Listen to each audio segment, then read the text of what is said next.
think more practice means faster progress. The research and my experience teaching thousands of musicians says the opposite. I'll show you why elite performers actually do fewer practice reps and how the same approach can help musicians at any level improve much faster. And the study we're talking about today looked at Gaelic footballers. Now, these were divided into two groups, the elite level players or the experts and some intermediate players.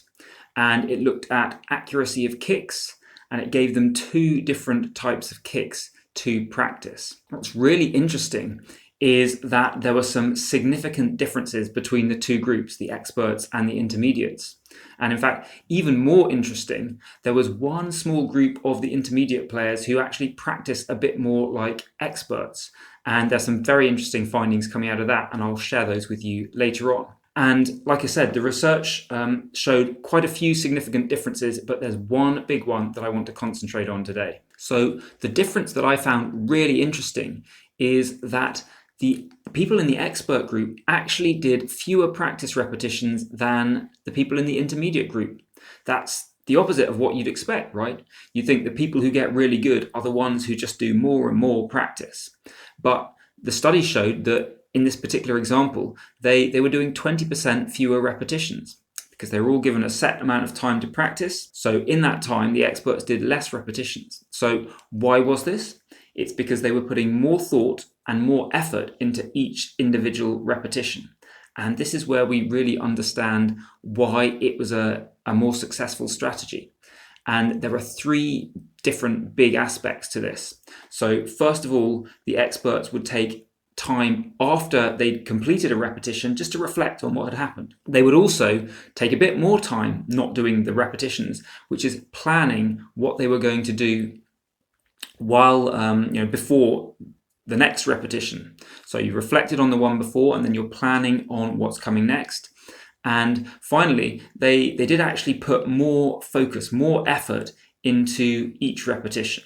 So let's just go through each of those things in turn and say a bit about that. So reflection on repetitions, really important. It's so easy to do these things mindlessly, but it really does make a difference when you take a second afterwards to just think about what's happened, what have you learned from it. If you don't pay attention to what's really gone on in a practice repetition, whatever that is, you're not going to learn anything to improve. And the next part of it is actually planning what you're going to do before the next repetition. So whether that's something differently, whether that's more of the same thing. And really interesting to see that the researchers got at this by just monitoring voice recordings from the practice sessions. And this is something that builds on that time to reflect. If you don't reflect in the first place, you're not going to choose the right things to change. But it's very easy to just reflect and then just do the practice the same way again the next time. So this means actually making a decision, what am I going to do differently? Planning something. It doesn't take long, but just a little bit of intention there. And this is how you actually use the feedback that you're getting. And feedback is such an important part of how we learn. So I like to look at the learning cycle as going through a loop of plan, do, and reflect. And then once you've reflected, you go back to the beginning and you plan again. So you can see that the experts were using this cycle here, and such a powerful tool to get a lot more out of your practice. And as said earlier, the experts were doing fewer repetitions, but jump ahead to the conclusion, not to spoil things, they did get much better results from this training. And it's because each repetition was much more valuable for them because of this plan, do, reflect cycle. There's also the fact of them finding it, putting more effort into each repetition. And the way the researchers measured this was to look at how they rated it. They rated their effort. They also rated how enjoyable they found the practice sessions, and the experts rated the practice sessions as less enjoyable than the intermediate group. And a lot of the reason for this is because they weren't just breezing through doing whatever they felt like and just enjoying themselves. They were really focusing intense concentration on these practice repetitions, and that is a struggle. That is less inherently enjoyable than just kind of breezing through it. And but it's really worth doing this. The more focus you bring to those practice attempts, the better you can implement the plan that you've been putting into place, hopefully just before, and the more attention you are paying to what's going on. So when you reflect afterwards, you have access to more information about what happened, and so you can judge what was good, what wasn't. But another thing to mention on this about the less enjoyment is something else that the experts did differently was that they spent more time practicing their weaker areas. Again, really important to do. If you're just looking to enjoy things, if you're just looking to be confirmed, oh, I'm doing well at this, you just practice the things you can already do well. But the greater learning comes from being willing to spend time on the stuff that you find harder, that is not as good for you. Now, there were some other differences between the two groups as well. So, for example, the experts tended to engage more in random practice, whereas the intermediates tended to do more in a blocked practice style of practicing. But we're really getting into more advanced practice techniques there. And although those are great, there's a lot to say about them, there's a lot you can get from that.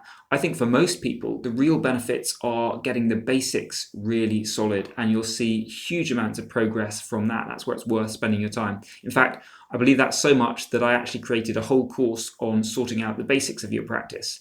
It's called Practice Multiplier, and I'll put a link in the description below in case you want to check that out. Now, one thing that you might be wondering is, does this really show that practicing with fewer repetitions but with more attention is beneficial? Could it just be that the experts are really good already, and so they were always going to see better results from their practice than the intermediates? It's just a difference in talent. And luckily the answer is no, and we know this because the researchers identified a small group of players in the intermediate category who did actually practice in a way that looked much more like the experts. And when they looked at the results, that small group of intermediate players showed much greater progress from the practice sessions they did than all the other intermediate players. So the great news for all of us is that this different way of practicing is going to improve. It's going to help you improve faster, whether you are an incredibly talented expert already or whether you're at any other level. And another question that's worth asking is whether this really did make a long-term difference. And again, the answer is yes. The researchers luckily measured how this stuck in the long term rather than just immediate gains. And it did show that the extra gains from the experts got from practicing differently were still there many weeks later, even when they hadn't done any more practice on this. Now, of course, this is only one study and it's from the world of sport, not music, so it doesn't automatically tell us everything. But in my own experience, this really does line up with the methods that are really effective in music practice. I've seen this with hundreds of students, so I definitely recommend you pay attention to them. And with that in mind, I've got 4 suggestions of action points for you to put some of these ideas into practice, well, straight away if you want. And the first one is just don't be afraid to slow down in your practice. Remember, it's quality that you want rather than quantity. It's not about just crazy huge numbers of reps done mindlessly. And the second thing is to use that time where you're slowing down to reflect and to plan. You're not just going slower and doing nothing with it. So planning for next time, just think about, what do I need to do differently? What wasn't right? What do I need to change? Or another thing could be, what was good last time that I want to do more of, that I want to go even further into? And the third important thing is to take breaks if you find your focus is wandering. Remember that the expert group, they had more focus and attention on each repetition. So it really matters that you've got that concentration available for that. And the fourth point is, do the hard thing. Don't be afraid and actually lean into grappling with the stuff that you struggle with, that you can't do so well. I know it can feel confirming to pick things that you play well, and so your practice session feels like, yeah, I'm doing all this really well. But actually, it's when we make the effort to struggle with the stuff that we can't do, where we feel like we're falling short because we're worse at it. That's where you make the most practice gains. So watch this video next, where I teach you the exact process I use with my students to get them focusing on the uncomfortable topics that deliver the biggest breakthroughs.